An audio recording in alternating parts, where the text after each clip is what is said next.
Buenas tardes.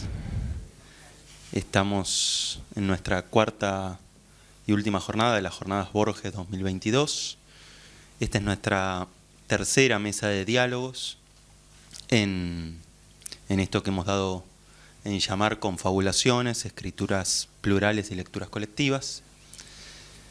En esta mesa el cuento del que se van a ocupar va a ser Tlön Uqbar Orbis Tertius. Estamos con Gabriela Raidé, Alan Ojeda y Lucas Adur. Como siempre decimos en estas mesas, el espíritu y la idea es que ellos expongan, que comenten, pero que además desde el público traigan comentarios, cuestiones, preguntas, lo que deseen. Así que por favor, estamos abiertos a su participación. Recuerden que en este programita que armó el Centro Cultural Borges tienen el cuento, que creo que puede ser una ayuda para ir siguiendo las intervenciones. Bueno, le damos comienzo a la mesa. Le paso el micrófono a Gabriela. Gracias. Gracias, Rodri. Bueno, buenas tardes. Buenas tardes. A esta exposición que voy a hacer le puse Entrar a Tlön, una realidad atroz o banal. Mi exposición busca o buscará establecer, ¿no?, algún tipo de diálogo, o más que establecer, generar algún tipo de diálogo. Como decía Rodrigo, un poco ese es el espíritu de estas mesas que armamos. Y también volver la obra de Borges, particularmente el cuento de Tlön, un poco más accesible, sin por eso desmerecer ni simplificar la complejidad del cuento, ni tampoco subestimarlos a ustedes como lectores. Así que voy a hacer una especie de argumento razonado o comentario con algunos ejes de lectura posibles que espero sirvan para recorrer el texto, volver a él, o quizás también leer ya sea el resto de ficciones u otras cosas de Borges, esto especialmente para quienes por ahí no lo han leído tanto o no se animaron, porque justamente una de las primeras cosas que podemos resaltar de Tlön es que resulta un poco expulsivo. Si bien abre uno de los libros más conocidos de Borges como de ficciones, el comienzo es bastante ríspido, no es una lectura fluida, sino que requiere esfuerzo. Quizás incluso terminamos abandonándolo. De hecho, en el curso que dimos el año pasado en el Centro Cultural Kirchner, una de las alumnas comentaba esto mismo, como quise leer Tlön y lo dejé por la mitad o ni siquiera la mitad. Y quizás si lo terminamos, también nos quedemos con la sensación de no haberlo entendido, de no haber entendido qué pasó. Entonces, si tomamos esta dificultad como un dato interpretable, podemos señalar que hay una novedad en la propuesta del cuento de Tlön. Por un lado, en la forma, porque si bien está dividido en tres partes, una primera parte, una segunda y una postdata, no coinciden con el clásico relato que tiene un inicio, un conflicto y una resolución. Otra cosa que podemos señalar antes de entrar al cuento son las versiones de circulación del cuento, que va construyendo el cuento según su contexto de publicación, va construyendo un sentido distinto y también podemos adscribirlo a un género literario diferente. La primera vez que aparece es en la revista Sur, en mayo de 1940, y aparece junto con otros 4 textos de 3 autores, y luego viene una sección de notas, que es como una parte más miscelánea, donde se habla de libros, de arte, espectáculos. Y en la sección principal, donde aparece Tlön, primero encontramos un texto de carácter histórico de Roger Caillois, después 2 de Victoria Ocampo, que como supongo que sabrán, también era la directora de la revista Sur, donde critica y se lamenta por la guerra, la Segunda Guerra Mundial, estamos en ese contexto, y la toma de París por parte de los nazis. Después viene Tlön y por último un cuento de Erskine Caldwell, un cuento de ficción. Es decir, que Tlön aparece después de 3 textos que no son de ficción y funciona como una especie de bisagra para uno que es netamente ficcional. Ese mismo año aparece, unos meses después, en la Antología de la Literatura Fantástica. Y meses después también, pero ya en 1941, forma parte del volumen del Jardín de Senderos que se bifurcan, así como un libro, que es con el que Borges busca ganar el Premio Nacional de Literatura, que no obtiene. Y ya en 1944, el Jardín forma parte de Ficciones, que Ficciones está dividido, digamos, en el Jardín de Senderos que se bifurcan y Artificios. Entonces, ¿qué indica este derrotero o qué propone? Distintos pactos de lectura. Un poco de esto va a trabajar Alan enseguida, porque en Sur, como decía recién, nos preguntamos, sobre todo en las primeras páginas, si lo que estamos leyendo es o no es ficción. Porque la escena con que comienza plantea un verosímil realista, y a medida que avanza la lectura, eso se desestabiliza. Ya en la antología entramos a leerlo desde una clave de ficción, dentro del género fantástico. Y de hecho, también sabemos que las antologías de Borges y de Bioy, en este caso de Silvina, funcionan como intervenciones programáticas para señalar o definir lo que es determinado género literario, en este caso, el fantástico. Después, también en la antología, en el prólogo de Bioy Casares, él lo define a Tlön como una fantasía metafísica. Y dice además que es un nuevo género literario que participa del ensayo y la ficción. Con lo cual, de nuevo, lo que se está resaltando es la ambigüedad del género. Y en el Jardín y Ficciones podemos seguir esta misma línea, porque en el prefacio de Ficciones, Borges define a este cuento como una nota sobre un libro imaginario. Por lo tanto, siempre se pone en cuestión el carácter ficcional o cierta hibridez del cuento, ahí como en el límite siempre entre la ficción y la no ficción. Ahora sí, yendo al argumento, el cuento comienza con una escena que podría haber sido real en principio, y que podríamos leer como un cuento en un sentido clásico o como una anécdota personal. Porque aparece una escena, en una cena con Bioy Casares, en la sobremesa, donde surge algún tipo de reflexión, de discusión literaria.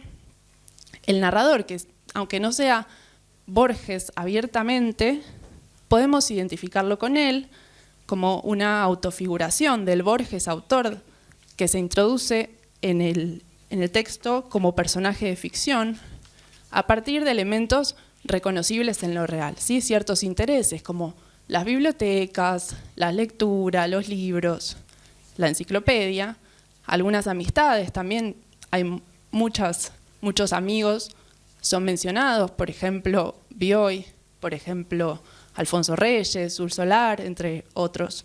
Y también una cierta geografía, Buenos Aires, la Biblioteca Nacional. Y esto también es un procedimiento frecuente en Borges, que tanto en cuentos anteriores como posteriores aparece él mismo como personaje. En esta primera escena, entonces, están Borges y Bioy en una quinta alquilada en Ramos Mejía.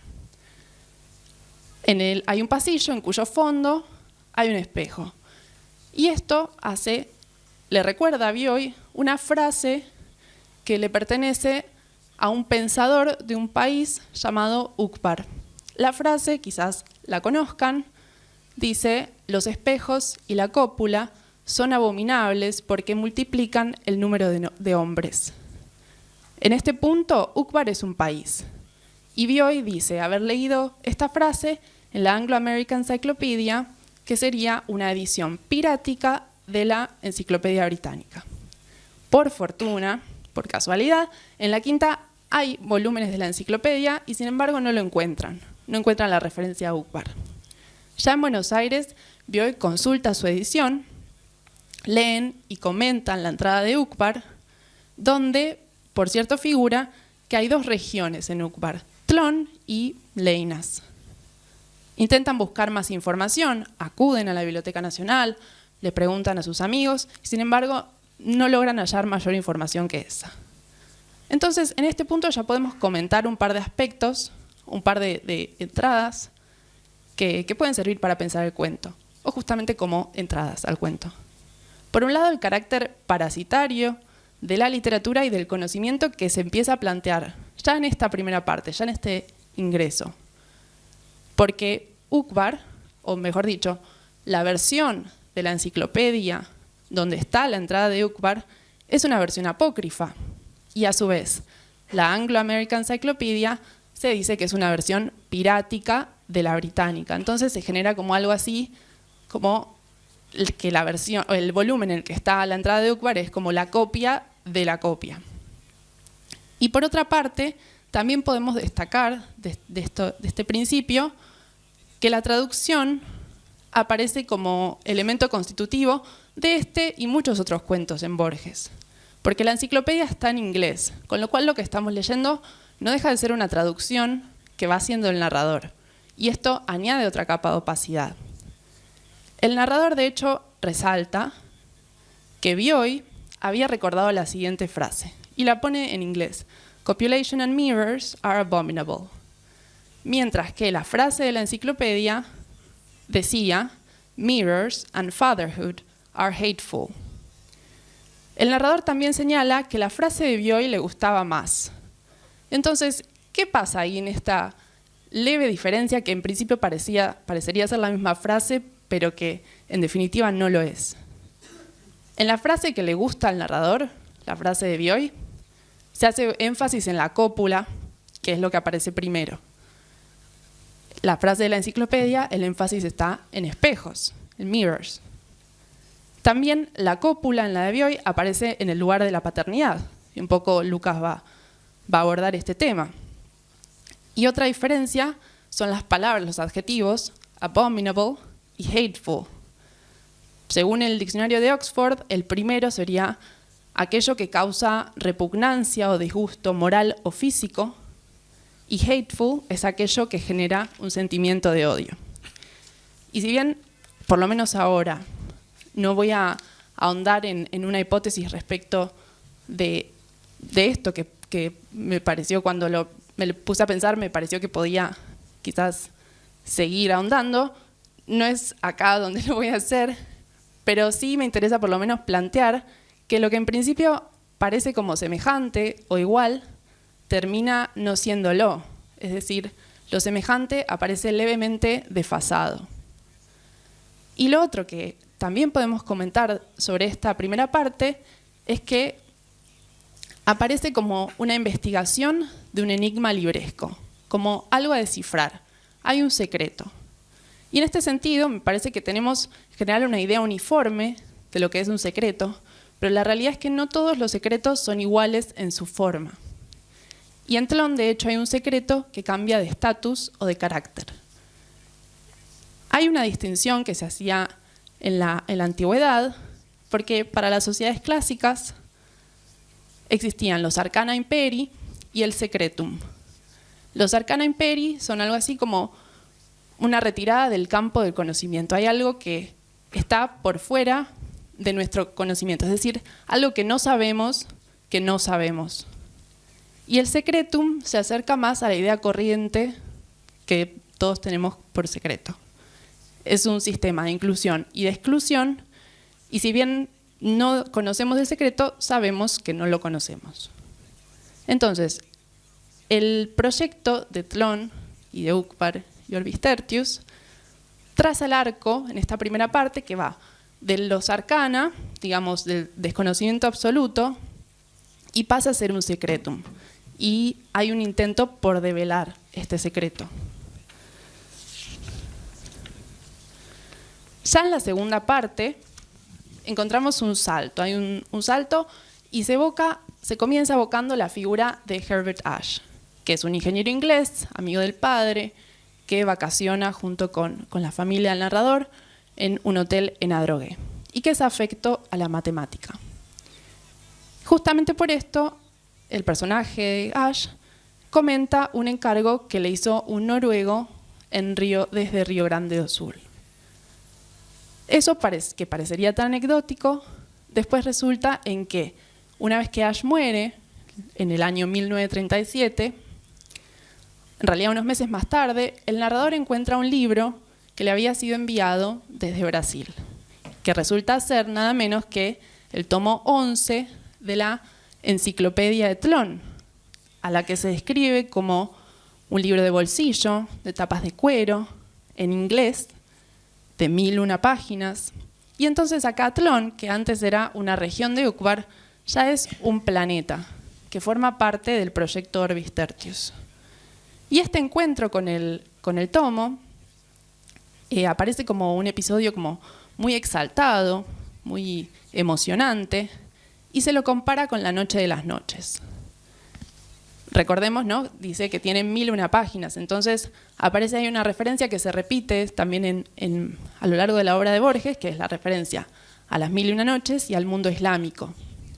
La Noche de las Noches es, para el Islam, la noche en que se revela el Corán al creyente. Y acá Daniel Atala repara en que aparece una ironía, porque este episodio de La Noche de las Noches, de la revelación del Corán, se encuentra dentro del libro de las 1001 noches. En traducción se la conoce como La Noche de la Omnipotencia. Y Bioy Casares justamente la menciona dentro del prólogo a la antología de literatura fantástica que decía antes, y la cataloga de pornográfica. Es decir, que una referencia elevada, como La Noche de la Revelación del Corán, aparece detrás una ironía velada. Entonces, Las 1001 noches, el libro de las 1001 noches, aparece también como un modelo para la literatura de Borges, porque viene a ser un libro eterno, de estructura circular, y en este sentido también es comparable a el modo en que aparece la Biblia en Borges. Justamente en literaturas germánicas medievales se dice que, Borges dice, la Biblia es más que un libro, es una literatura. Y si hacemos esta idea extensiva a las 1001 noches, y a mí me parece que se puede, vemos que la comparación de la enciclopedia con este libro eleva su carácter, ¿sí? Dentro de lo que son las jerarquías borgianas. Y se propone a la enciclopedia entonces como un mundo, como una totalidad. Volviendo al argumento, en esta parte del cuento prosigue en la descripción del universo de Tlön, en su filosofía, sus idiomas, su ciencia, su literatura. ¿Sí? Se describe el mundo al estilo de la ciencia ficción. Y aunque Borges y sus amigos busquen el resto de los tomos, no lo encuentran. Y esto es algo que también hablábamos en la mesa de ayer, que es otro rasgo que se repite en Borges, que es la idea del fragmento como elemento representativo de una totalidad, ¿sí? Como un funcionamiento en el que un pequeño elemento permite deslumbrar una empresa mayor. Y justamente, por ejemplo, el personaje de Alfonso Reyes propone recomponer los otros tomos a partir de este único tomo que ellos encontraron. Con los modelos de las 1001 noches y la Biblia, entonces la creación en el cuento aparece inherentemente, indefectiblemente como algo verbal, ¿sí? Hay un logocentrismo, una predominancia de la palabra. Y esto me parece que podría tener sus orígenes en la Biblia. En Juan dice, en el principio existía la palabra, y la palabra estaba con Dios, y la palabra era Dios. Y también en el Génesis, Dios va creando las cosas nombrándolas. Lo mismo pasa en Tlön, ¿sí? Es un mundo creado a partir de palabras. Y gracias a este rasgo me parece que podríamos pensarlo como imbuido de cierto carácter divino. Por otra parte, también la enciclopedia se plantea como un compendio de conocimiento. Entonces, como que busca dar cuenta de una totalidad, es un texto creador de mundo. Ya para ir hacia la última parte del cuento, la postdata, vemos que aparece en primer lugar una intervención fuerte respecto de la realidad de los propios lectores, porque se plantea como un texto futuro a estas primeras ediciones o versiones del cuento que yo comentaba al principio, porque está fechada en 1947. Y además hay un señalamiento explícito al lugar de publicación. Se menciona, cuando aparece en Sur, se menciona el número de Sur y se mencionan las tapas verde jade, y en las versiones posteriores permanece la referencia a la antología de la literatura fantástica, ¿sí? Porque lo que dice en este pasaje es que las dos primeras partes son un artículo de Sur y de la antología, y ahí detrás viene la postdata. Es difícil imaginar el impacto que esto podría haber tenido para estos primeros lectores, cuya, digamos, respecto de la fecha de 1947, pero sin dudas debe haber sido bastante notable. Yo pensaba, quizás, no sé, cuando nos encontramos a veces con una fake news y por momentos el límite entre lo que es real y lo que es ficción se desdibuja o aparece muy difuso. Y justamente este elemento de la vacilación es lo que la crítica suele considerar como característico del género fantástico. Y quizás por eso es que se mantiene, después de la versión de Sur, se mantiene siempre la referencia a la antología de la literatura fantástica.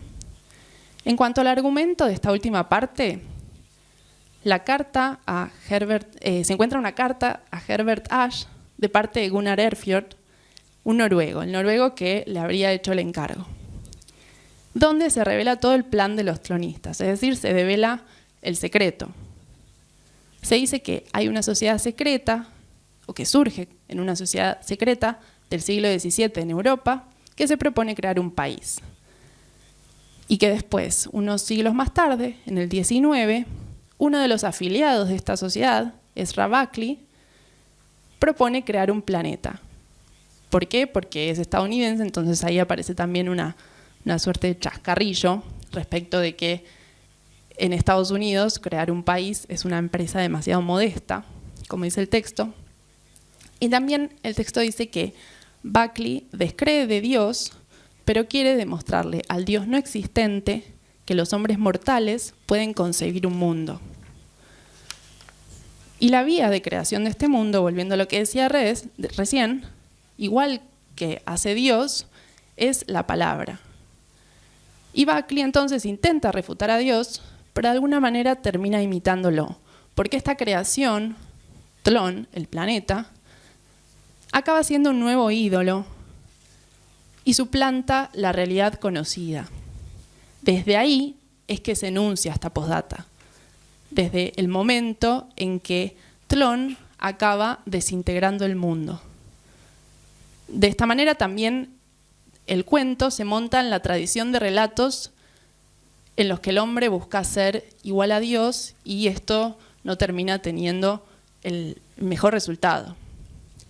Y por último, pensaba que la palabra en el cuento aparece como mediadora, como creadora, pero finalmente también como una vía de salvación, porque la variedad de lenguas, se dice en el cuento, está en desaparición, en pos del idioma tlonista. Y en contraposición a esto, el narrador se aferra a una actividad que lo mantiene vivo y es la actividad de traducir. La actividad de traducir un texto de Thomas Browne, Urn Burial. Y este aferrarse a la traducción es también un aferrarse a la escritura. Y no solo es, digamos, el medio de supervivencia de sí mismo, sino también de las lenguas que están en juego, el inglés del original y el español quevediano, como dice el texto, de la traducción. Y también agrega que es un texto que no va a dar a imprenta, que no va a publicar. ¿Y por qué podría ser esto? Yo pensaba que por el carácter mismo de la traducción y porque además es una traducción en proceso. Es decir, no tiene fin. Y dicho de otro modo, podríamos pensar que tiene un potencial infinito, o podría ser una actividad que no acaba nunca. Y esto me parece que está subrayado por el narrador, porque dice que está trabajando en una indecisa traducción quevediana. Entonces pensaba que quizás este final, que parece bastante distópico, y de hecho lo es, tiene una beta en el fondo por ahí algo optimista, porque propone un poco seguir insistiendo en la literatura, pensar en la literatura como acto de resistencia y también como una verdadera intervención en el mundo. Gracias.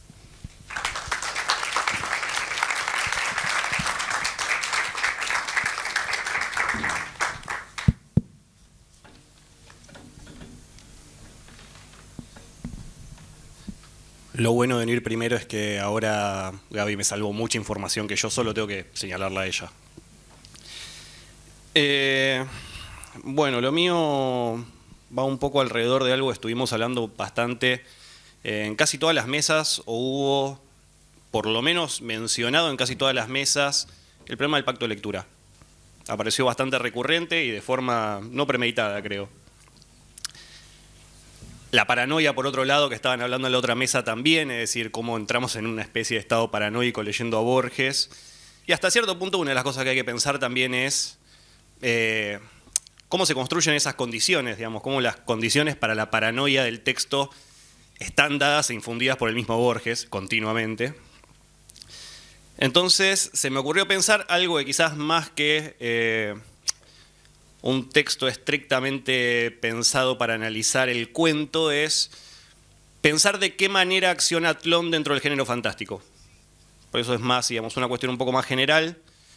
Son algunas ideas. Le puse como título Tlön, ficción y operaciones sobre la verdad y lo real. Y quería empezar leyéndoles una frase. Dice: yo me doy cuenta muy bien que no he escrito jamás nada que no sean ficciones. Sin embargo, no quiero decir que aquello esté fuera de la verdad. Esa frase no la dijo Borges, aunque bien podría haberla dicho. Es una frase de Michel Foucault. Y a mí esa simple revelación de una frase de un filósofo hablando sobre verdad y ficción al mismo tiempo me llamó la atención habérmela cruzado justo leyendo ese texto. Y habiéndolo charlado ya anteriormente con Lucas, sé que no va a estar muy de acuerdo con esto, pero no está de acuerdo con un montón de cosas que hago yo. Divagues filosóficos, complejidad sintáctica y abstracción conceptual, quizás como mis 3 vicios seguidos. No voy a poder cumplir con evitar los vicios. Quizás el de abstracción conceptual va a estar ahí, el vicio de la divagación filosófica también. Sintácticamente esto va a ser mucho más simple porque me van a tener que escuchar y no leer. Así que lo salvo por lo menos de una parte del problema. Cuando teníamos que elegir los cuentos para pensar esto, básicamente Tlön me llamó la atención desde muy chico. Cuando lo había empezado a leer, me pasó lo mismo de Fabi cuando estaba hablando de los cuentos. Obviamente no entendí nada, me llamó a volver a leerlo y así sucesivamente. Quizás es uno de los textos de Borges a los que más he vuelto por gusto, pero quizás por una cuestión un poco más contextual, de cómo se está pensando la filosofía ahora en algunos casos.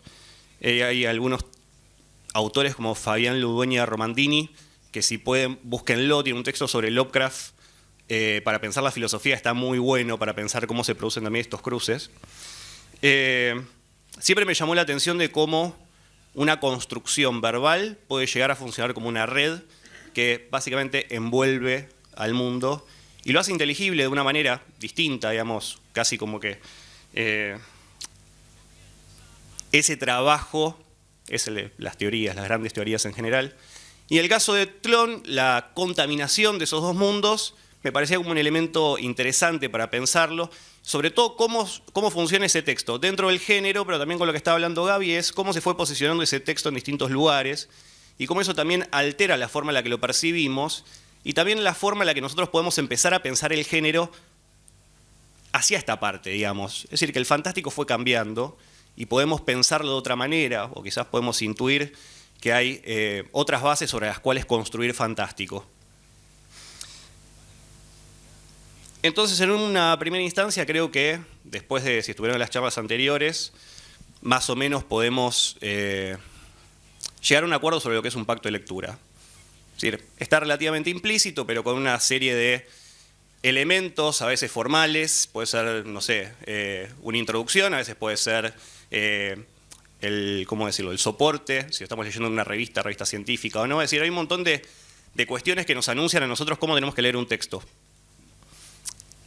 En el caso de la literatura, sabemos que tiene sus traspiés. Obviamente no estamos en, ¿cómo decirlo?, en la época tardo-medieval. No estamos en la época donde la literatura todavía era algo incipiente, no estaba constituida como una esfera separada. Y por lo tanto, era confuso, digamos. Si nosotros recurrimos a material medio documental de la época, los pactos de lectura no estaban establecidos, entonces la diferencia entre verso y prosa, entre historia y ficción, eran bastante lábiles, por decirlo de alguna manera. Y la historia del Quijote un poco sale de ahí también. La idea de que una persona puede volverse loca por la lectura era una de las cosas que circulaba en la época. Y esto que nos puede parecer naif a nosotros, decir que una ficción es tomada por realidad, hay que ver, depende. Digamos, ha pasado con los textos de Borges, que han sido leídos justamente como textos reales. Entonces, tenemos que pensar por qué se da eso. ¿Qué es lo que está pasando detrás de eso? Ahora, a ver. Nosotros cuando pensamos un pacto de lectura tenemos un horizonte de expectativas de qué es lo que nos vamos a encontrar. En ese sentido, podemos decir, por ejemplo, para situarlo un poco, lo que nosotros entendemos por ciencia ficción ahora no es lo mismo que entendían hace, no sé, 50, 60 años o más los lectores de las revistas Pulp sobre ciencia ficción. No esperan lo mismo, no esperamos lo mismo de la ciencia ficción hoy en día. Lo mismo pasa con el cuento que nos trae a esta mesa. Tlön fue leído como ciencia ficción, en el caso de los Yankees, creo que vos en algún momento, o fue puesto en una antología de ciencia ficción. En el caso de Borges, Borges decide ponerle una antología de literatura fantástica, como bien dijo Gaby, pero antes de que ese texto aparezca explícitamente con literatura fantástica, apareció de otro lado, apareció la revista. Entonces, vemos que esa alteración de los pactos, esa alteración de qué es lo que nosotros estamos entendiendo por un género u otro, se construye también sobre la idea de que prima sobre qué es la verosimilitud, qué es verosímil para una época también. Sobre todo en el caso del fantástico, que trabaja sobre eso, trabaja sobre la realidad, sobre determinada visión de la realidad, y sobre eso monta las posibilidades de su disolución, por decirlo de alguna manera. En ese sentido, me parece que la posibilidad de leer, es decir, la lectura como actividad, que Borges ya lo señala varias veces, digamos, si hay algo de lo que estamos hablando es como Borges lee continuamente. Cuando él dice, si me fuera otorgado leer cualquier página actual, esta por ejemplo, como la leerán en el año 2000, yo sabría cómo será la literatura del año 2000. Esa frase me interesa más que solo como entender como si fuera una literatura proyectiva, una lectura proyectiva, es decir, cómo una literatura puede, a través de la lectura, crear una reconstrucción a través de un fragmento, como decía Gaby, tipo, leer un texto de una época permite reconstruir una época entera. No solo eso, sino que al conocer la época, conocer los códigos, también implica intervenir. Y si hay algo que nosotros estamos viendo continuamente en la textualidad de Borges, es como Borges interviene. Es decir, interviene la Biblia, interviene, no sé, enciclopedias, en este caso, interviene una enciclopedia como el caso de Tlön. Entonces me parece que poder entender las condiciones de posibilidad de un texto, de una lectura, también implica poder intervenir sobre las formas en las que se concibe el verosímil de esa época, como son los códigos culturales que permiten leer de determinada manera un texto. En ese sentido, si hay cosas que hay que destacar, ya las dijo Gaby. Una es la estructura formal de la revista Sur. No hay ningún tipo de división de secciones ni nada por el estilo, por lo tanto el texto aparece entre otros textos. Ese aparecer entre otros textos sin ningún tipo de indicación, obviamente es lo que podríamos llamar una ambigüedad premeditada, o un texto de premeditada ambigüedad también, por alterar el orden en sentido borgiano. Porque ese texto no solo aparece sin ningún tipo de marcación, sino que también se nutre de determinados recursos que es lo que construyen ese efecto de desestabilización del mundo que logra provocar no solo dentro del texto, sino también hacia afuera. Digamos, hay que preguntarse si este tipo de paranoia que tenemos no es efecto de la desrealización del mundo que propone Borges. Ahora, para poder pensar esto me interesaba recorrer un poco algunas visiones del fantástico. No son muchas, voy a hacer una especie de recorrido breve para poder ir hacia lo último. Y hay un par de autores que varios ya van a conocer. Algunos son Todorov, que es el, digamos, principal o más conocido, aparece en todos los manuales de texto escolares. Que aparezca en todos los manuales escolares siempre implica que hay que desconfiar. Ahora, tenemos el texto de Ana María Barrenechea, que es una corrección, de alguna manera, a la hipótesis de lectura de Todorov. Un texto de Irene Bessier, que a mí es un texto que me gusta mucho, sobre la literatura fantástica. Y después hay otro de Rosemary Jackson. A mí me van a interesar principalmente el de Todorov, el de Irene Bessier y el de Ana María Barrenechea. El de Todorov, básicamente porque es el primero que lo hace de manera sistemática, definir qué es el fantástico, la introducción a la literatura fantástica. El de Barrenechea por las correcciones que le hace. Y el de Irene Bessier por la construcción, ¿cómo decirlo? El tipo de análisis que hace sobre la construcción del fantástico, sobre cómo esa duda e inestabilidad se funda justamente en cierto sustrato cultural, es decir, lo que una época entiende que es posible. Es decir, detrás del verosímil de una época hay una serie de paradigmas del pensamiento filosóficos, etcétera, que constituyen esa posibilidad. No es tan sencillo como pensar que, bueno, algo genera dudas o no solo en base a su construcción, sino que hay una especie de fundamento externo del pensamiento, que son las estructuras de pensamiento y de la racionalidad de una época, es decir, a través de qué cosas nosotros pensamos que es posible, es real. Tranquilamente, por poner un ejemplo un poco más sencillo sobre diferencias de paradigmas filosóficos muy tajantes, lo que puede ser considerado la literatura fantástica para los chinos o para nosotros.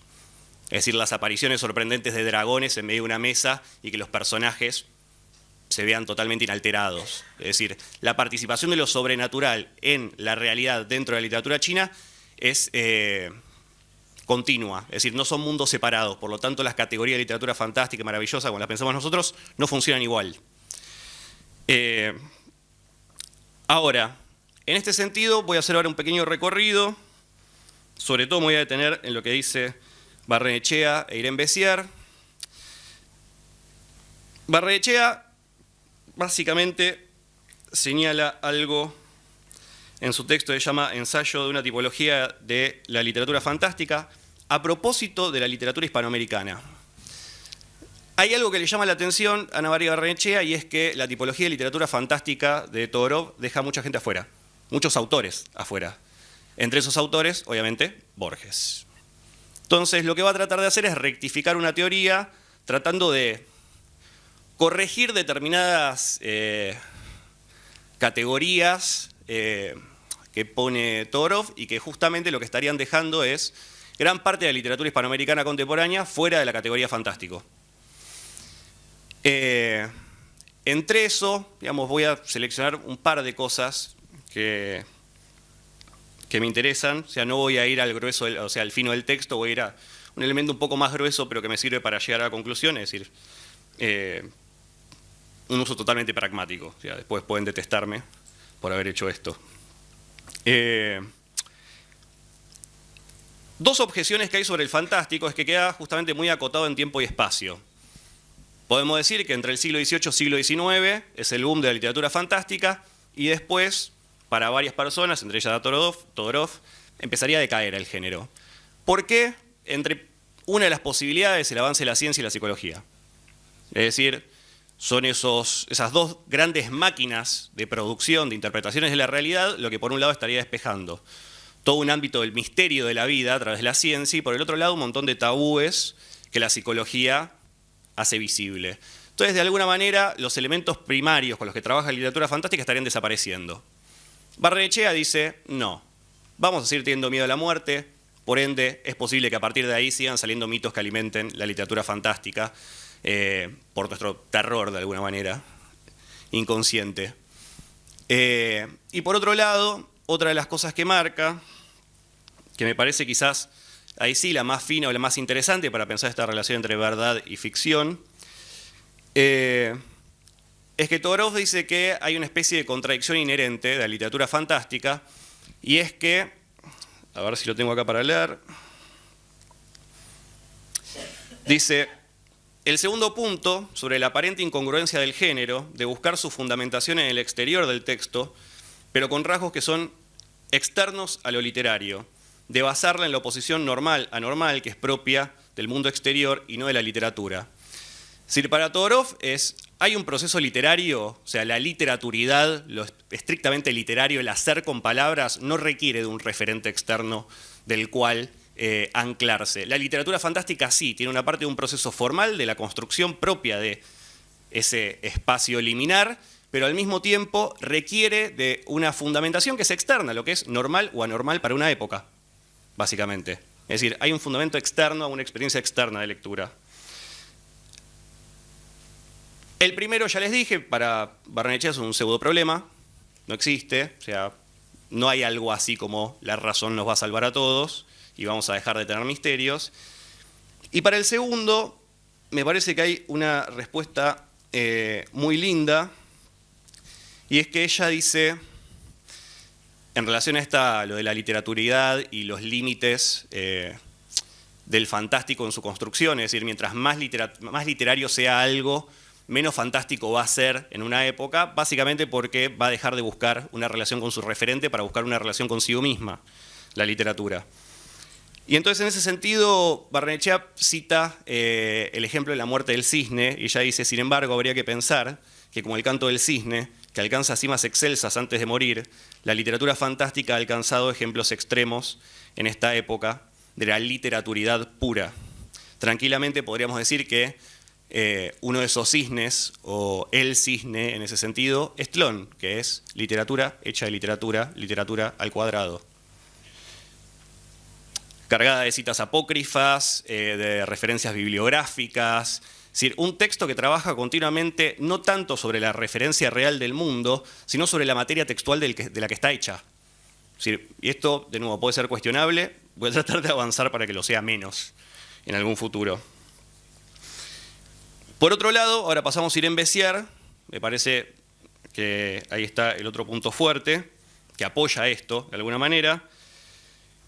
En el texto de ella, se llama El relato fantástico y la poética de lo incierto, dice que el relato fantástico utiliza marcos socioculturales y formas de entendimiento que definen los campos de lo natural y lo sobrenatural, de lo banal y lo extraño, no para llegar a una certeza metafísica, sino para organizar la confrontación de los elementos de una civilización relativo a los fenómenos que escapan a la economía de lo real y lo surreal, cuya concepción varía según las épocas. Acá está más claro y con mejores palabras lo que yo había dicho antes. También se refiere a las vacilaciones y fracturas de convenciones colectivas sometidas a examen. Es decir, el fantástico establece un vínculo tenso con convenciones colectivas, cómo entendemos el mundo en conjunto. Digamos, cuando hablamos de confabulaciones, y de alguna manera viene también conspiraciones, y estas paranoias, digamos, creo que viene de la mano. Entonces, de alguna manera, el texto fantástico trabaja con la racionalidad de una época, es decir, cómo una época entiende el mundo.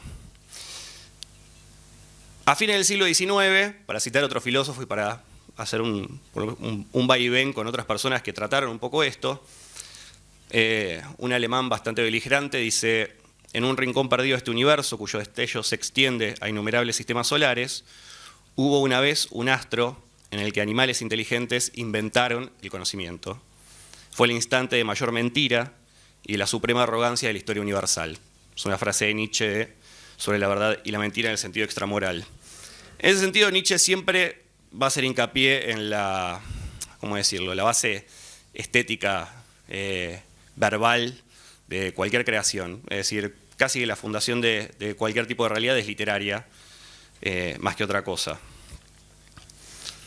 Es decir, siempre hablamos de ficciones que han llegado demasiado lejos. Si nos ponemos a pensar, hay textos, hay libros que logran imponerse sobre la realidad, que logran construirla. Decimos libros que tienen rigor de ajedrecistas y no de ángeles. y que lograron torcerle el brazo más de una vez a lo que nosotros entendemos por mundo.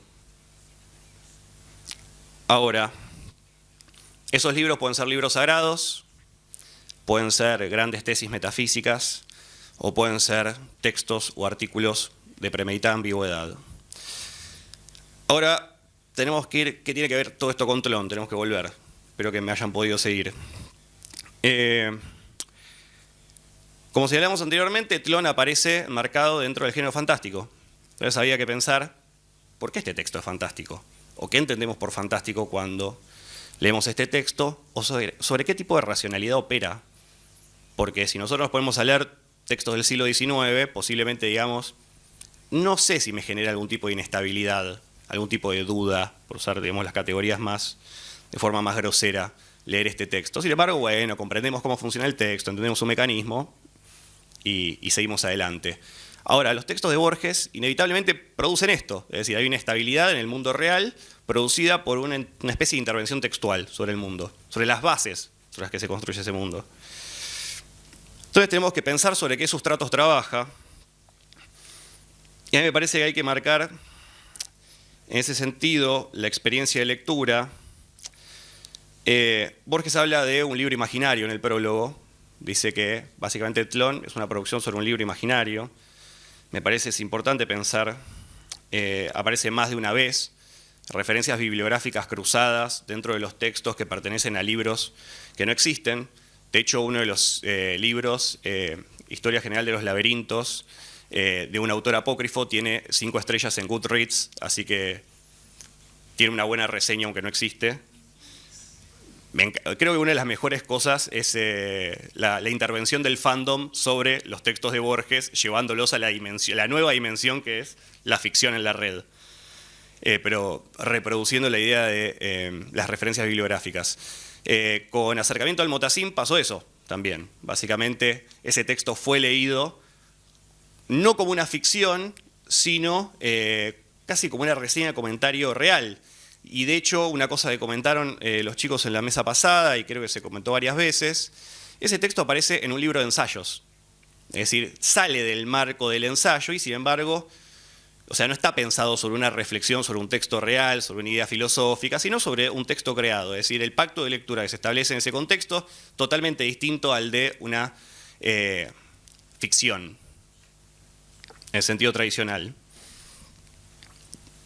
Entonces, de hecho, Borges no hace otra cosa que construir las condiciones necesarias para ese tipo de lectura o ese tipo de interpretación, para romper o cuestionar el pacto de lectura. Hay un texto que me pareció muy bueno, Iván Almeida, se llama Celebración de lo apócrifo en Tlön Uquar Orbis Tertius, donde habla un poco de esa intervención. Cito, es un poco larga la cita, dice: el mismo efecto produce la mención bibliográfica de Sila Haslam como autor de una General History of Labyrinth, con la que por un proceso, el mismo laberíntico, de desplazamientos y condensaciones, se alude a un artículo publicado por Borges en la revista Obra, febrero de 1936, firmado con el apellido de la abuela materna, Haslam, y plagio parcial de la entrada del Labyrinth de la Enciclopedia Británica, 11ª edición. Al recopilar esa entrada, Borges simula reseñar un inexistente libro de Thomas Ingram llamado precisamente A General History of Labyrinths. A ese efecto podríamos pensar aparece ejemplificados y expuestos en Tlön, que nos permitía entender también la relación entre fantástico, verdad, ficción, y que aparecen como caras de una misma moneda. Esto de caras de una misma moneda, de nuevo, puede parecer polémico, un poco después quizás le cierra más. Es decir, de nuevo Borges continuamente está tratando de trabajar sobre cuáles son las bases que constituyen la forma en la que entendemos una época, en la que leemos, en la que aceptamos que algo es ficción o no. Entonces, ahí vemos que esa contaminación produce una desrealización de lo existente. Ya no sabemos si esos libros existen, si no, digamos, no es tan fácil corroborarlo en esa época como ahora. Por lo tanto, las operaciones en ese sentido son puramente efectivas. Por ejemplo, también podemos señalar en ese efecto de desrealización el juego de cajas chinas que hace Borges, y que también me parece importante, porque ese efecto de cajas chinas potencia todavía más la desrealización. El mismo texto de Iván Almeida sobre los apócrifos dice: una ficción por el hecho de incluir otra ficción, adquiere para esta el estatuto estructural de lo real. A ver si me siguen. Si yo sueño dentro de un sueño, el sueño primero aparece como real para el sueño segundo. Digamos, hay una especie de construcción por pasos. Dice, si en una instancia ulterior la segunda ficción incluye, sueña, digamos, a la primera, los puestos se invierten. Se produce entonces un efecto de inestabilidad ontológica que resulta literalmente amazing, es decir, laberíntico. Surgen de allí las nociones paradójicas de falso verdadero o de verdadero falso. Tlön es un cuento sobre un libro. Ahora, ¿sobre qué libro? Es una enciclopedia. ¿Y qué es una enciclopedia? Vayamos al diccionario de Oxford, como lo hicimos más de una vez. Obra en que se expone el conjunto de los conocimientos humanos o de los conocimientos referentes a una ciencia o un arte en artículos separados, generalmente dispuestos alfabéticamente. La enciclopedia no es un dispositivo cualquiera, no es una tecnología cualquiera, sino que tiene su origen más o menos datable, por lo menos como la conocemos nosotros hoy en día, y es básicamente la existencia de dos grandes enciclopedias. Una es la británica, entre 1768 y 1771, la primera edición, y la otra es la de Diderot y d'Alembert, 1751-1772 aproximadamente. Ambos proyectos surgen con una fe, la fe de la razón, la posibilidad de hacer que todo el conocimiento del mundo entre en libros.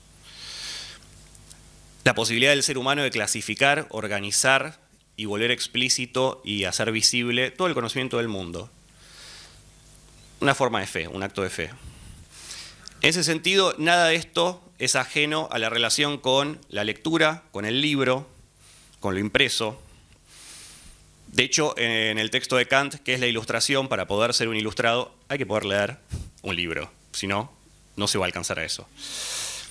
Ahora, a todas las supersticiones que parece haber eliminado el siglo XVII y XVIII a través de sus procesos filosóficos, razonamientos, hay una que dejó intacta y que es resultado directo de sus planteos, que es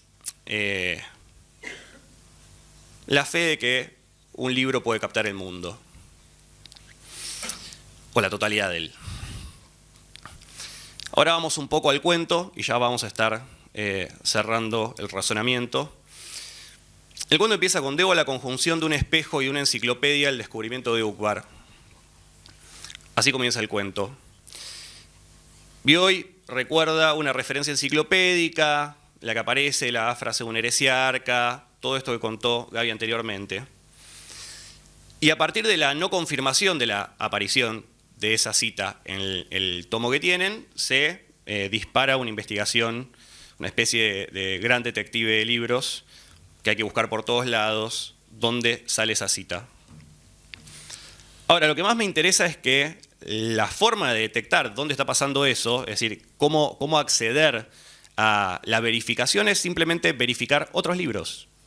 Es decir, la existencia o no de algo solo puede registrarse en otros libros. Hay una fe en que los libros son un documento del mundo, de alguna manera.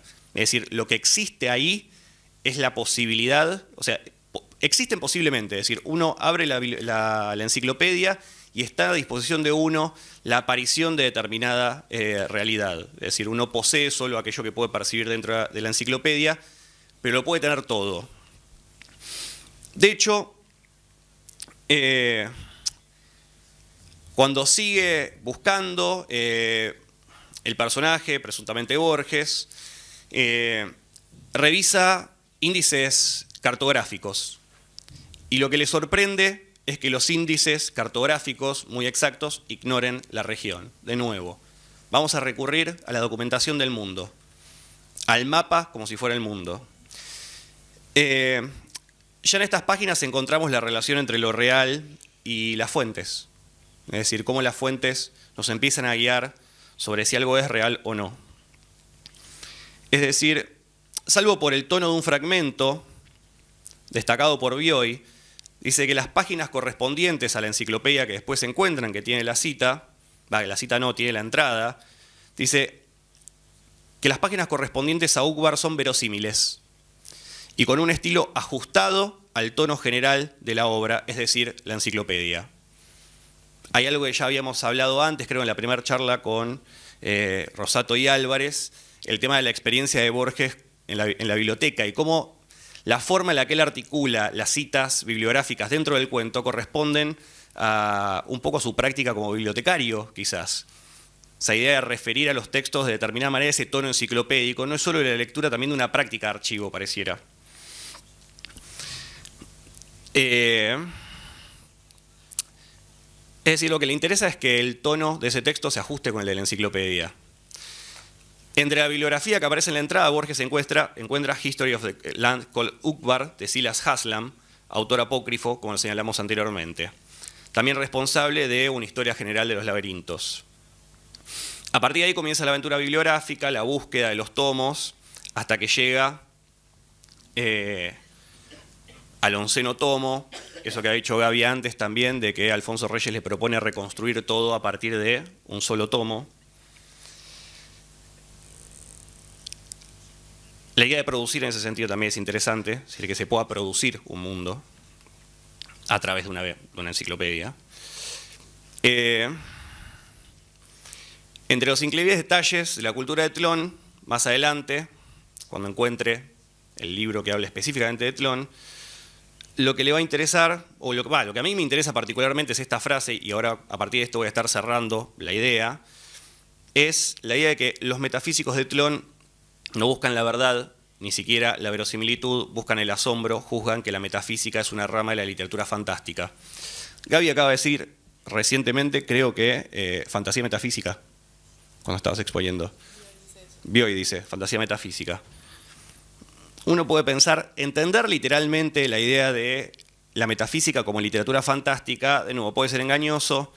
De hecho, no me acuerdo si en las clases de Piglia, Lomarga justamente dice como, ¿Borges creía que la metafísica era literatura fantástica? No, tampoco hay que entenderlo así.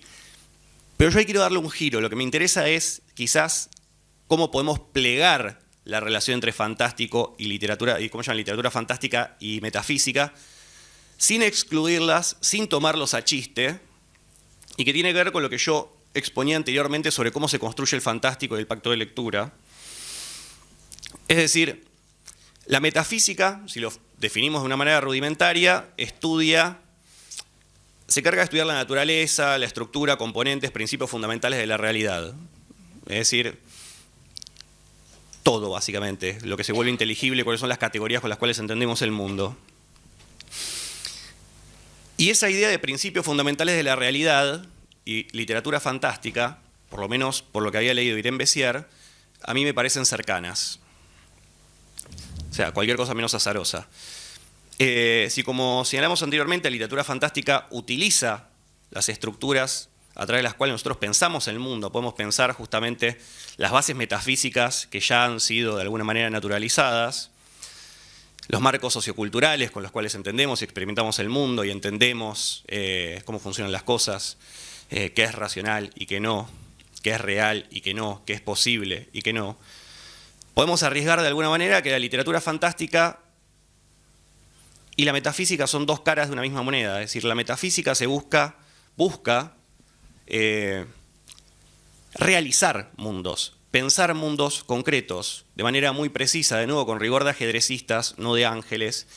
Y una tarea que nosotros podemos suponer hoy, desde este lado también, no solo inabarcable, sino también en exceso ambiciosa y soberbia, ¿no? La idea de poder pensar que en un libro se puede construir o entender cómo funciona un mundo.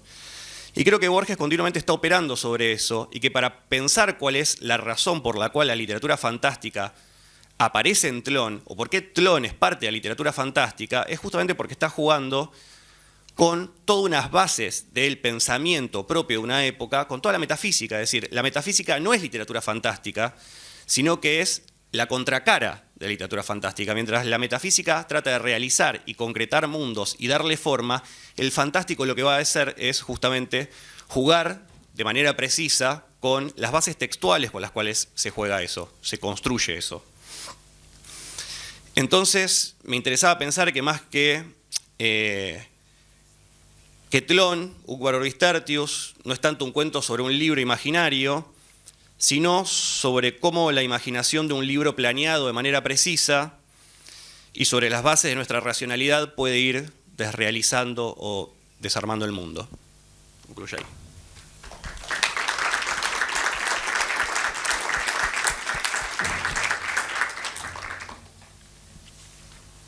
Bueno, ¿se escucha bien? Sí. Bueno. Buenas tardes. Indecisa traducción quevediana, terminaba Tlön, recordaba Gaby. Esta es algo así como una ponencia indecisa. Es decir, no estoy muy seguro ni siquiera que me convenza a mí mismo lo que voy a decir, y da además la casualidad, afortunada o desafortunada, de que en esta sala hay mucha gente que respeto mucho. De hecho, diría que están 3 de las 4 personas que me enseñaron a leer a Borges. Pero me parece bien pensarla como una provocación, ya que la idea de esta mesa era invitar al diálogo. Voy a decir algo que, si les suena delirante, intervengan, digan que es delirante y discutamos. Voy a hacer algo que no suelo hacer, que es leer, porque, bueno, es un texto particular para mí, como verán enseguida. Se llama Duelos Paternos y está dedicado a la memoria de mi padre, Gustavo Adur. Quiero compartir una idea que insiste, que me viene dando vueltas desde hace rato. No se parece tanto a la manera en que suelo pensar y leer la obra de Borges, pero sigue insistiendo y últimamente me resulta inevitable. Así que parece que el modo de lidiar con ella es escribirla. El 14 de febrero de 1938 muere Jorge Guillermo Borges, el padre de Jorge Luis, de la rotura de un aneurisma. Jorge Guillermo no fue una figura muy relevante para las letras argentinas, al menos si consideramos su obra visible. Una novela, El caudillo, un libro filosófico, La senda, algunos poemas vagamente modernistas y una versión de Rubaiyat. Pero fue fundamental en la vida de su hijo, que siempre lo mencionó con devoción y lo reconoció como el iniciador de su vocación literaria y sus inquietudes filosóficas. La muerte de su padre tiene que haber significado, mucho para Borges. Hay un indicio de esto que me parece contundente y que lo recordaron también Rosato y Álvarez. En el manuscrito original del poema Mi padre, que está fechado en 1938, se ha escrito muy inmediato a la muerte de Jorge Guillermo, ese poema termina con una exclamación que suena muy extraña a la pluma del autor. Dice: «Papá, no me dejes, contigo quiero ir a donde vayas». La sencillez casi torpe de ese verso me resulta conmovedora. Solo muchos años después publicará Mi padre en La moneda de hierro en el 76, y ese verso final fue eliminado. Borges fue consciente de que no podía publicar eso, pero necesitaba escribirlo. En diciembre de 1941, al menos según la fecha del colofón, aparece El jardín de senderos que se bifurcan, que será años después la primera mitad de Ficciones, el libro con el que, pese a no haber conseguido el Premio Nacional de Literatura, Borges se convierte en Borges. Esto desde luego es polémico, hay poemas extraordinarios en los 20, discusión, me parece un libro fascinante, pero es probable que si Borges no hubiera escrito El jardín, Ficciones, El Aleph y otras Inquisiciones, no tendría la importancia que tiene hoy en el mundo. El jardín de senderos que se bifurcan es muchas cosas, pero tengo para mí que también es un trabajo de duelo. No quiero plantear esto en términos estrictamente psicoanalíticos, sino más bien de posicionamiento. Y la idea de posición puede ser un nexo útil entre una mirada vagamente psicoanalítica y una más literaria, en el sentido que le da posicionamiento Dominique Menguenot. Creo que durante el proceso de escritura y armado de este libro, que recoge relatos publicados entre 1939 y 1941, además de sumar 2, La Biblioteca de Babel y El Jardín, Borges termina de construir una nueva posición para sí mismo. Acá hay un paréntesis, es cierto que también en la primera edición está el acercamiento al Motassim, pero estoy considerando la edición platónica del Jardín, si no después lo discutimos. Borges termina de construir una nueva posición para sí mismo. Deja de ser hijo para convertirse en no exactamente un padre, pero al menos en un creador de un modo distinto al que lo era hasta ese momento. Se trata desde luego de un proceso que quizás comience a mediados de los años 30 con su ingreso en Crítica, pero creo que la muerte de su padre y algunas de las consecuencias directas que se desprenden de eso constituyen un hito fundamental que le obliga a ponerse en un lugar distinto, a construirse un lugar distinto, incluso literalmente a darse un nombre nuevo En nuestras primeras jornadas, Sebastián Arnaiz recordaba esta anécdota, pero significativa, de que al hacer los trámites por la muerte de su padre, Borges descubre que en realidad él no se llamaba Jorge Francisco Isidoro Luis, como creía, y de donde había sacado Jorge Luis como nombre de autor, sino que el padre había olvidado inscribir ese último nombre. Entonces hace trámites y se incorpora ese nombre después de la muerte de su padre, su nombre de autor, digamos. Para decirlo rápidamente, para los 30 Borges había dejado de ser un poeta y se había convertido en un autor de textos segundos, crítica, ensayos, comentarios, reescrituras como las de Historia Universal de la Infamia. Literaria y literalmente un hijo que dependía de otros, sus padres biológicos y sus padres simbólicos, para la subsistencia, que vivía con ellos y de ellos. Por supuesto, estoy exagerando un poco didácticamente para que se entienda mi idea. Los relatos del jardín, esas singularísimas ficciones, sin dejar de ser en muchos casos textos de segunda mano, como dice Pauls, ya lo sitúan como un creador. No me parece casual que Borges haya elegido este libro para presentar al Premio Nacional de Literatura, incluso trampeando un poco con las fechas. Creo que él era consciente de lo que estaba escribiendo. El jardín de senderos que se bifurcan está marcado simbólicamente por la muerte del padre. El primer relato que escribió para ese volumen, Pierre Menard, del que conversamos ayer, es literalmente una necrológica acerca de un escritor en apariencia menor, pero de una importancia indudable para el narrador, especialmente por su obra Invisible, y recordemos que Borges repetía que su padre hubiera querido ser invisible. El libro incluye, además de Pierre Menard, otra necrológica, la de Herbert Quain, un relato sobre la creación de un hijo, las ruinas circulares, y referencias más o menos directas a la paternidad en todos los cuentos. El más famoso mito de origen que Borges ha forjado para sí vincula la escritura de Pierre Menard con el accidente que sufrió, y cito la autobiografía, el día de la Nochebuena de 1938, año en el que murió mi padre. ¿No? En esa mención se solapan la casi muerte del hijo con la infección de septicemia con la muerte del padre. Ahí quizás conozcan la anécdota. Ante el temor de haber perdido sus facultades mentales, Borges intenta escribir para probarse a sí mismo, pero dice que si intentaba escribir algo de lo que ya escribía y no le salía, una reseña, como ejemplo, se hubiera dado cuenta que había perdido su inteligencia y se iba a deprimir. Entonces dice, intenté algo nuevo y escribí Pierre Menard, autor del Quijote. La anécdota es inexacta porque Borges ya había escrito historias, pero me parece significativa en términos de esto que dije antes, de construcción de un posicionamiento. Inmediatamente antes, en torno a este mismo suceso, Borges dice que antes de escribir le pide a la madre que le lea, ¿sí? Que es lo que la madre hacía por Jorge Guillermo cuando se quedó ciego y es lo que en el futuro va a hacer por su hijo durante décadas.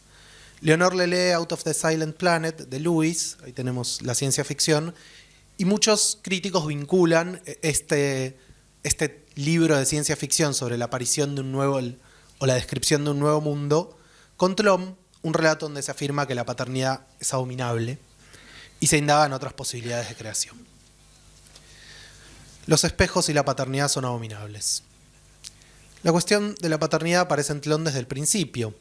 El texto comienza, como ya se dijo, con una cita apócrifa en una quinta de Ramos Mejía. Bioy recordó que uno de los heresiarcas de Uqbar había declarado que los espejos y la cópula son abominables porque multiplican el número de los hombres. A propósito, erudición reciente, me acaba de comentar Daniel Goldman que Uqbar, bar es hijo en hebreo, y Kbar podría ser algo así como tumba, parece, ya que es un nombre tan misterioso, Uqbar, significativo. Entonces los espejos y la cópula son abominables porque multiplican el número de los hombres. Buscan infructuosamente la cita en la enciclopedia disponible en la casa y al día siguiente Bioy la localiza en su propio ejemplar. Él había recordado, Copulation and Mirror are abominable. El texto de la enciclopedia decía, para uno de esos gnósticos, el visible universo era una ilusión o más precisamente un sofisma. Los espejos y la paternidad son abominables. Mirrors and fatherhood are abominable porque lo multiplican y divulgan. Y es interesante que Borges pone en inglés fatherhood, no parenthood, que sería la paternidad en general, sino la paternidad propia del padre. Tlön, como ya se dijo también, apareció por primera vez en Sur en mayo de 1940. Es decir, 2 años después de la muerte que lo había afectado tan dramáticamente, Borges declara que la paternidad es abominable. Desde luego decir Borges declara es inexacto. Más allá de que el narrador juega deliberadamente a solaparse con la figura del autor, tiene sus mismos amigos, costumbres, lugares, la afirmación se hace a través de una serie de mediaciones que no podemos no considerar. Está puesta en boca de Bioy, quien la atribuye a una enciclopedia, que la atribuye a un innominado gnóstico. La cita además se propone como una traducción del inglés. Con todas estas mediaciones, sin embargo, la afirmación está en el relato y es el punto de partida de toda la trama. ¿Cómo leemos esta cita? Se ha señalado que Tlön es, entre otras cosas, una reflexión sobre la creación ficcional y sobre sus modos de producción y circulación. Creo que un modo productivo de pensarlo puede ser centrarse en el equívoco. Si paternidad se confunde con cópula, y no es casual que el que hable de cópula es Bioy y no Borges, en tanto modos de multiplicar el número de los hombres, si eso es lo abominable. ¿Hay formas de paternidad que no impliquen la cópula? ¿Se puede ser otro tipo de padre si esa paternidad es abominable? ¿Cómo salir de una tarea meramente reproductiva, asimilable a la de un espejo, para convertirse en un verdadero creador? El segundo apartado, capítulo del relato, situado 2 años después, comienza con una nueva referencia a la paternidad, pero ya no a la paternidad en general, sino al padre del narrador. Se nos dice que Herbert Ash, donde están las cenizas, como recordaba Julio el jueves, viudo, era muy amigo del padre de Borges, o del padre del narrador. Viudo y sin hijos, amigo quizás sea un sustantivo excesivo. Nos dice el narrador, mi padre había estrechado con él, el verbo es excesivo, una de esas amistades inglesas que empiezan por excluir la confidencia y que muy pronto omiten el diálogo. ¿Se puede leer aquí una diferencia entre el narrador y su padre? Después de todo, el punto de partida y el desarrollo del relato dependen justamente de la amistad, de la conversación entre amigos. Ash, que muere como Jorge Guillermo de la rotura de un aneurisma y en una fecha cercana, 1937, aparece entonces como una referencia desviada al padre, sea por metonimia, amigos, ingleses, ajedrecistas, sea por inversión, viudo y sin hijos. Es a partir de su muerte que se accede a la revelación de la primera enciclopedia de Tlön, escrita en inglés, la lengua de Ash y del padre, y encontrada pocos meses después de septiembre de 1937, quizás febrero de 1938. El hallazgo del 11º tomo trae un problema anejo a la paternidad, que es el problema de la autoría, dice el narrador. ¿Quiénes inventaron Tlön? El plural es inevitable. La escritura, entonces, es plural, obra de una sociedad secreta. La hipótesis de un solo inventor ha sido descartada unánimemente. También lo es la lectura. Aquí la voz narradora asume una primera plural que siempre me resultó un poco conmovedora. En vano hemos desordenado las bibliotecas de las 2 Américas y de Europa. Se escribe de a muchos, se lee de a muchos. Esa es justamente la revelación que aguarda en la postdata. Tlön es obra de una sociedad secreta y benéfica surgida a principios del siglo XVII. El primer problema que enfrentó el proyecto fue el de la transmisión intergeneracional. Una generación no bastaba para articular un país. La solución incluida implica una relación de paternidad desplazada, maestro-discípulo. Y Borges era alguien que solía todo el tiempo encontrar maestros. Cansino Sassens, Macedonio, su padre, Alfonso Reyes. Una paternidad sin cópula, en general. Ya en el siglo XIX resurge el proyecto ampliado con el impulso de un millonario norteamericano. Buckley descree de Dios, pero quiere demostrar al Dios no existente que los hombres mortales son capaces de concebir un mundo.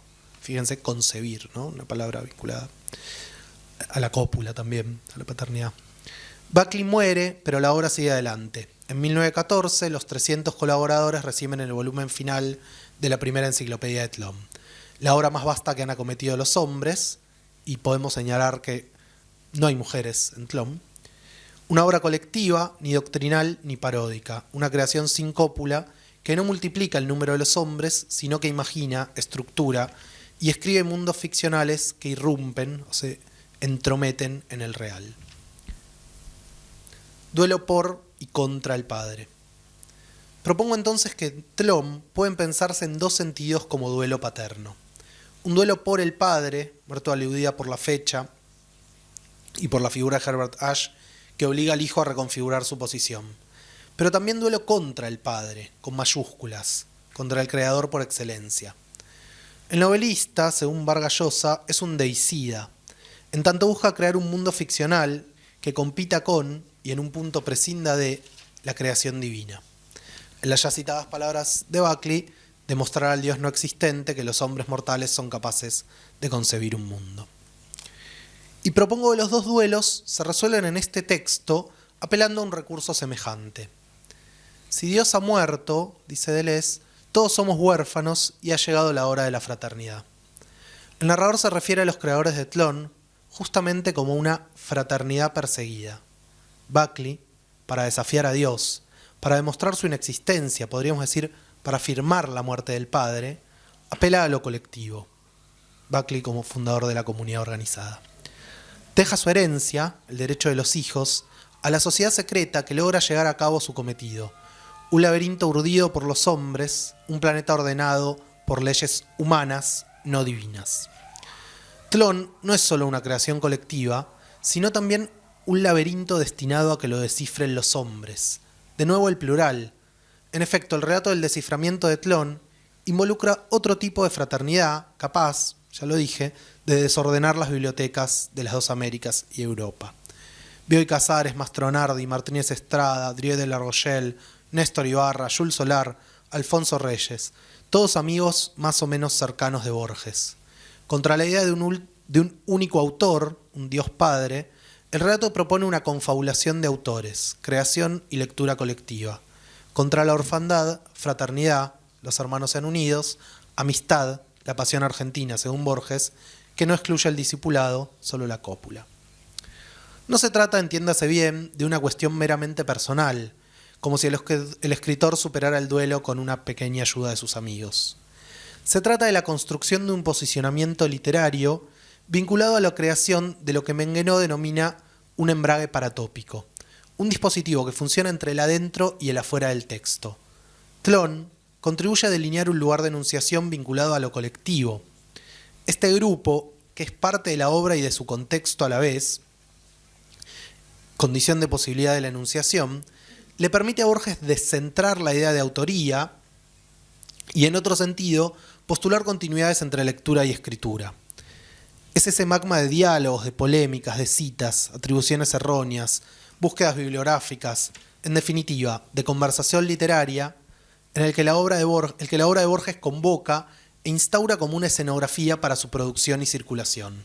Reseñas apócrifas, necrológicas de escritores inexistentes, veladas donde se discuten proyectos de novela. Recordemos, ya se dijo, que la segunda aparición de Tlön, y eso queda inscripto en el texto, en el que usamos hoy, es en la antología de la literatura fantástica, donde Borges, Bioy y Silvina orquestan junto a otros de sus amigos, la irrupción no de un mundo, pero sí del género fantástico en el Río de la Plata. Para terminar, el mundo será Tlön. Tlön opone a la verticalidad de lo doctrinario y a la singularidad del padre autor la horizontalidad-circularidad de la conversación entre pares.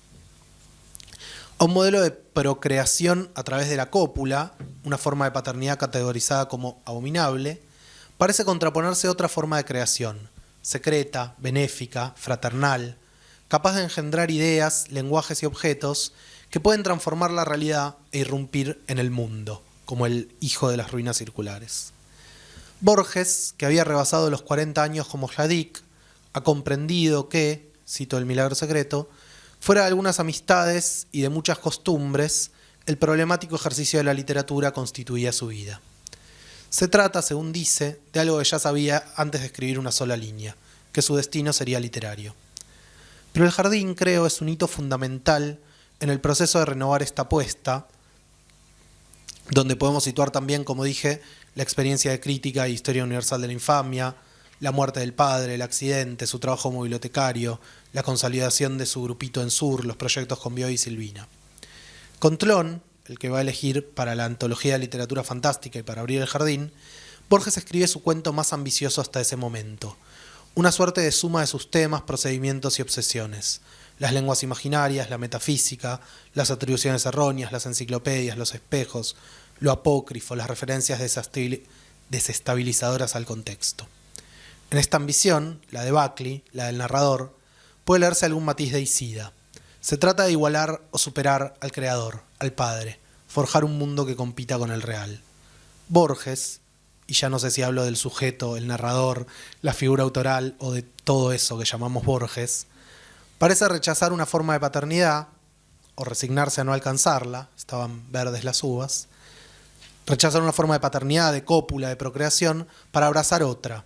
Contra el padre imagina una horda de hermanos capaz de escribir un mundo y otra fraternidad capaz de leerlo. Inventa a la vez un modo de escribir y una comunidad de lectores que lo acompañarán en su aventura. Gracias. Bueno, antes que nada, gracias por las intervenciones. Creo que el cierre de Lucas nos da el pie para que el público intervenga. El cierre y la apertura, porque también habló de quienes nos estaban escuchando. Yo tengo una serie de comentarios, pero si alguien quiere intervenir primero. En relación a lo que decías de la metafísica, sí, pero también hay otra cosa que es cómo se construye un texto. Yo creo que lo mismo cuando pensamos cómo se construye un policial. Hay reglas, hay determinadas cuestiones formales que están ahí y que permiten operar sobre determinadas formas de cómo se concibe lo real, o sea, cómo se construye la realidad. Esto, el verosímil. El verosímil es una cosa que uno tiene que tejer de manera muy fina. No es fácil construir un texto fantástico y que provoque ese efecto de indecisión. Y en ese sentido, me parece que sí es verdad cómo leer la metafísica implica transformarla en literatura, pero de nuevo es cómo llevar esa construcción que tiene otro propósito, otro pacto de lectura, con la misma rigurosidad con la que se construye al plano de lo fantástico. Es decir, tratar de construir una contracara que permita desestabilizar ese discurso. Es decir, hay que trabajar en un plano muy fino para que lo que en algún caso se puede volver dogma, digamos, que es lo que hablamos también en las otras conversaciones, deja de serlo. En ese sentido, a mí hay como dos cosas que me interesan. Por un lado, gran parte de la filosofía que me divierte leer particularmente hoy en día retoma toda su potencia de la ficción. Es decir, gran parte de la filosofía actual fagocita la ficción, parasita la ficción. Y eso me parece algo muy importante, porque creo ahí hay una potencia de la literatura que sigue activa, más activa que nunca, y que justamente lo que le impide a la filosofía es entrar en una postura sumamente dogmática sobre cómo entender o construir la realidad, y se da cuenta que, no sé, por ejemplo, en el caso el texto que decía de Ludueña de Romandini, sobre Lovecraft, tipo, la posibilidad de pensar una afuera, si es que existe algo así, esa monstruosidad, ese horror indescriptible, esa destrucción de lo humano en el caso de Lovecraft, es literatura. Y los proyectos filosóficos que hubo en los últimos 30 años, algunos en Inglaterra, también surgen de ahí. Entonces, en ese sentido, me parece que esos límites entre ficción y filosofía, que están cada día más borrosos, también articulan de otra manera esta relación con lo real. De hecho, hay un concepto que se utiliza ahora en algunos ámbitos de la filosofía, que se llama hiperstición, que es la idea de cómo una ficción construye las propias condiciones de posibilidad para que eso se vuelva real. Entonces, me parece que ahí hay algo, no sé, como mínimo interesante, y si arriesgamos, creo que no arriesgaría mucho al decir que este tipo de textos de Borges también alteraban la forma de pensar. De hecho, continuamente, si pensamos las palabras y las cosas, y el idioma analítico de John Wilkins, etcétera, digamos, la lectura que produce Borges sobre la teoría o la ficción que construye continuamente está interviniendo en lo que nosotros podemos ver ahora en la filosofía contemporánea desde hace por lo menos, no sé, 5 décadas más. Sí, 5 décadas quizás. No, solo para, pensando en esto que decías de la lectura, que ayer justo tuvimos una mesa sobre Pierre Menard, y a mí se me había ocurrido, en este sentido del lector Midas, como una especie de lector de Miurgo, en ese sentido, de la creatividad del lector, de ese poder de creación de una lectura. Dos cosas muy de detalle, pero No estoy tan seguro de Borges no pida nada, como decís, ¿no? Me parece que pide distintas cosas en todo caso, pero juega muy conscientemente, ¿no? En cómo ser leído y en cambiar de marcos de lectura. En esto que le decías a Gabriela, también la pregunta es por qué no pone el jardín ahí, ¿no? O sea, ¿por qué en Sur es Sur, en la antología es la antología? ¿Por qué en el jardín no es reproduzco este artículo como apareció en la primera edición? Y ya que citaste a Buber, perdón, pero así uno tira agua para su molino, en Eclipse de Dios, en el prólogo del libro de Buber, que habla un poco de esto, ¿no? Del eclipse de Dios, termina seamos amigos, ¿no? O sea, de nuevo, ante la caída de esa figura paterna, parece aparecer esta dimensión de la fraternidad o la amistad o algo así. Me quedé, Gabriela, con lo del Arcana y el Secretum, y pensaba, no podemos pensar, digamos, políticamente esta cuestión, no se configura de alguna manera todo Estado a partir de algo de esto del Arcana, del secreto. Sí, de hecho, podemos pensar que en ese pasaje de Arcana, es decir, del desconocimiento absoluto de que exista esta sociedad secreta, este proyecto, digamos, no hay peligro ahí, pero es en cuanto pasa a ser secreto que empieza, me parece, a intervenir sobre el mundo hasta, bueno, ser completamente develado. Es decir, el secreto, en este caso, que sea una sociedad secreta, un proyecto secreto, tiene también una, no sé, funcionalidad política, me parece. Y en ese pasaje de lo, digamos, de lo oscuro, del arcana al secretum, aparece lo inquietante, aparece la búsqueda que emprenden el narrador y el resto de los personajes, y bueno, al ser develado nos encontramos ya con un mundo tlonizado. Yo me dejaría decir que el mundo no es verosímil. Le construimos una verosimilitud. O sea, tratamos de construir un orden para que esas cosas más o menos funcionen, como que son más o menos racionales, etc.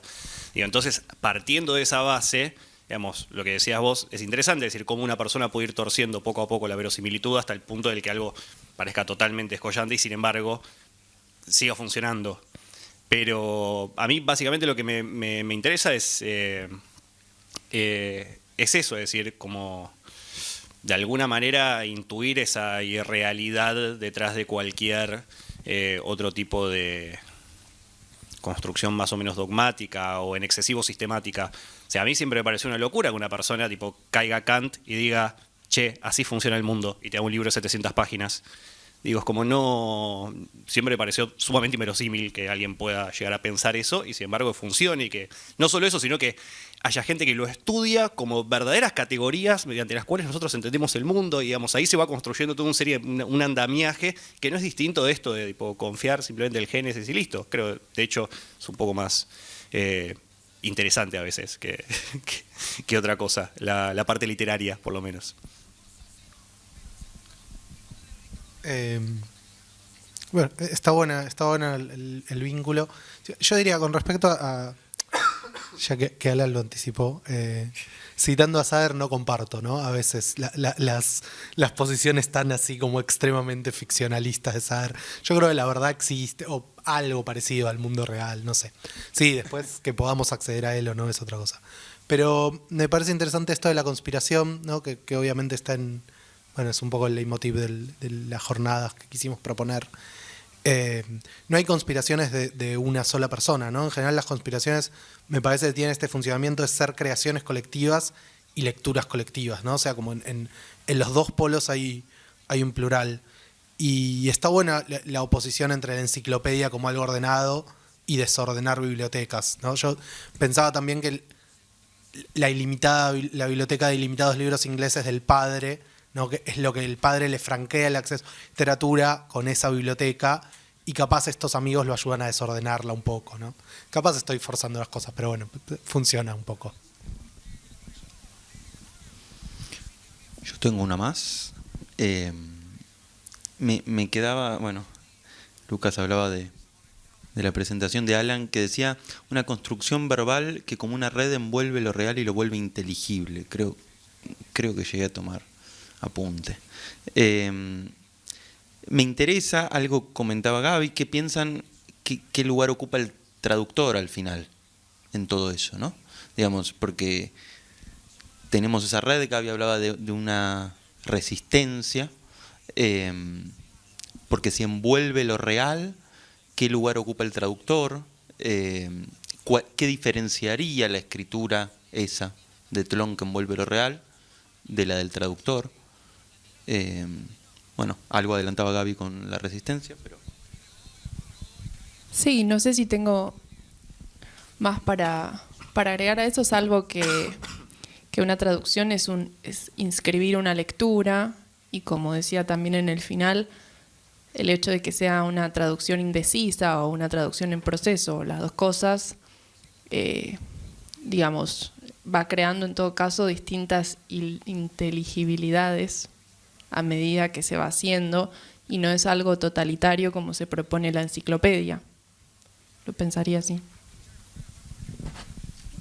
Estoy de acuerdo con ella, creo que la función del traductor de alguna manera está en también desestabilizar esos textos. Si vemos las operaciones de traducción de Borges también sobre algunos textos, como pueden ser las traducciones de Whitman, uno llega a un punto en el que puede dudar sobre cuán fiel es a esas traducciones y hasta qué punto uno dice como bueno, hasta acá me gusta, le sobran versos, etcétera. Y por lo tanto que continuamente está el traductor, que se sabe que es una tarea falible, digamos, traducir, no es posible encontrar un equivalente, etcétera, que eso implica una sucesión de construcciones en el tiempo sobre las que puede operar, digamos. Además, de nuevo, sucede que leemos a Borges como si Borges dijera continuamente la verdad sobre lo que está diciendo y que no tiene una intencionalidad detrás. Si dice algo sobre un autor y leemos de forma demasiado ingenua en un principio, asumimos que esa traducción o que ese verso o eso que fue dicho de tal manera, y no como él puede haberlo traducido de forma antojadiza para una cuestión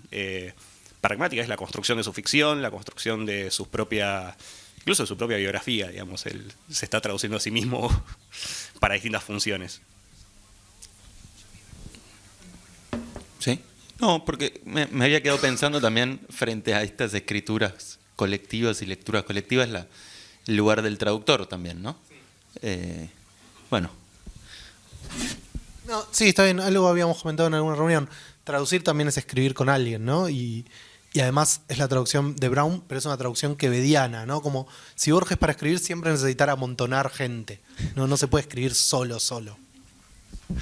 Bueno, muy bien. Entonces, con esto le damos cierre a nuestra última mesa, y 6:30 tenemos la conferencia de cierre de estas jornadas a cargo de Annick Louis en la sala de arriba, ¿sí? En la sala Mercedes Sosa. Muchísimas gracias.